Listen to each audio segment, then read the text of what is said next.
Jangan lupa subscribe YouTube channel Metro TV News dan jangan lupa nyalakan notifikasinya. Kandidat Pilkada calon wali kota Surakarta telah digelar tadi malam. Bagaimana kans kedua kandidat dalam meraih simpati warga Solo, Jawa Tengah? Kita akan membahasnya dengan pengamat politik Adi Prayitno. Kita bergabung dengan Mas Adi. Selamat siang, Mas Adi. Ya, cek sound, Mas Adi. Boleh Iya, halo. kembali? Selamat siang, Yohana. Baik, terima kasih sudah bergabung bersama Metro Siang. Mas Adi, menurut Anda bagaimana pandangan Anda terkait debat kandidat antara Gibran Rakabuming Raka, Teguh dan Bagio Wahyono FX Suparjo? Apakah debat tadi malam cukup menjelaskan visi dan misi kedua paslon dengan baik? Ya, kalau melihat debat semalam secara umum, saya kira ada beberapa hal yang di luar dugaan, terutama Mas Gibran ya. Publik kan menilai Mas Gibran ini adalah pendatang baru dalam dunia politik gitu ya. Masih belum banyak ngerti tentang isu-isu yang terkait dengan dunia politik dan seterusnya. Tapi dalam debat semalam, kalau mau diskor, itu skornya sekitar 7-3.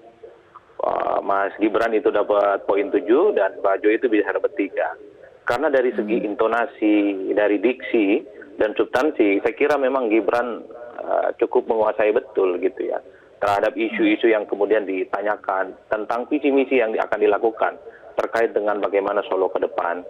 Dalam pembukaannya misalnya Gibran cukup lugas menjelaskan bahwa dia kalau terpilih sebagai wali kota Solo, dua hal yang ingin dilakukan. Pertama, recovery di bidang ekonomi dan ingin memastikan Solo itu tidak terdampak dampak soal Covid tidak bertambah.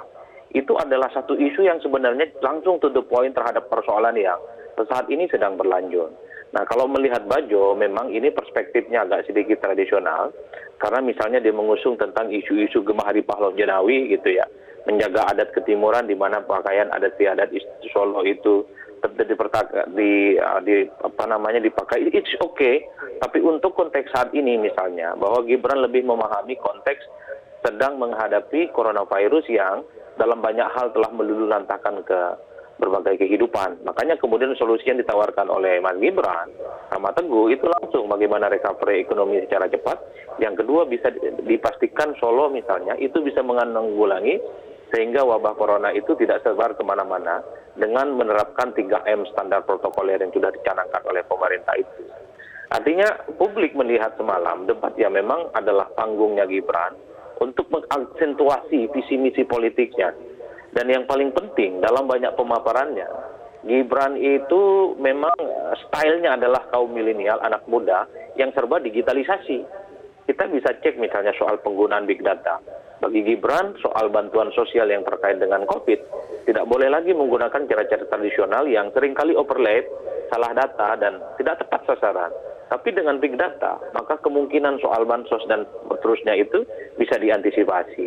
Termasuk misalnya soal pelayanan kesehatan pada level puskesmas. Orang yang sakit di RT apa itu, misalnya diabetes, RTB itu sakit yang terkait dengan demam DBD misalnya, itu bisa diidentifikasi dengan cara-cara yang bukan cara manual, tapi sudah bisa menggunakan dengan big data, sehingga akurasi penanggulangannya bisa ditanggulangi. Artinya apa?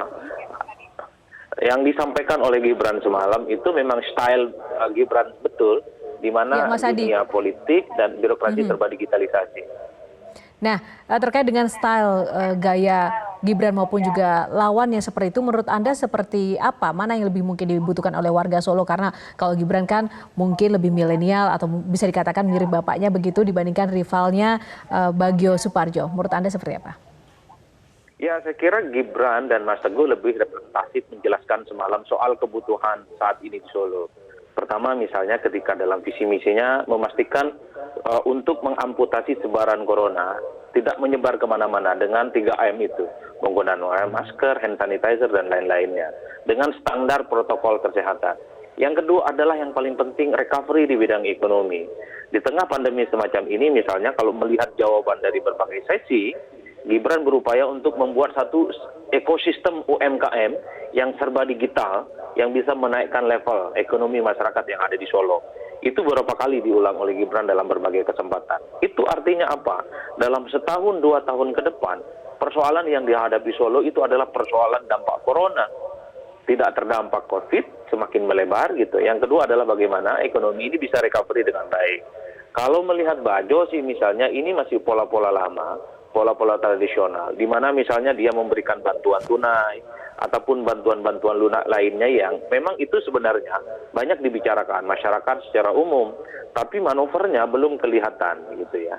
Jadi itulah yang kemudian melihat saya semalam Gibran cukup cepat beradaptasi dengan politik, karena sejak awal kan Gibran diragukan kapasitas dan kompetensinya karena dia maju sebatas hanya anak presiden. Tapi semalam adalah panggungnya Gibran, bahwa Gibran cukup layak untuk terjun dalam dunia politik gitu ya, dengan berbagai manuver-manuver yang ada. Baik, Mas Adi Prayitno, terima kasih untuk ulasan Anda bersama kami pada siang hari ini. Adi Prayitno, pengamat politik. Selamat siang.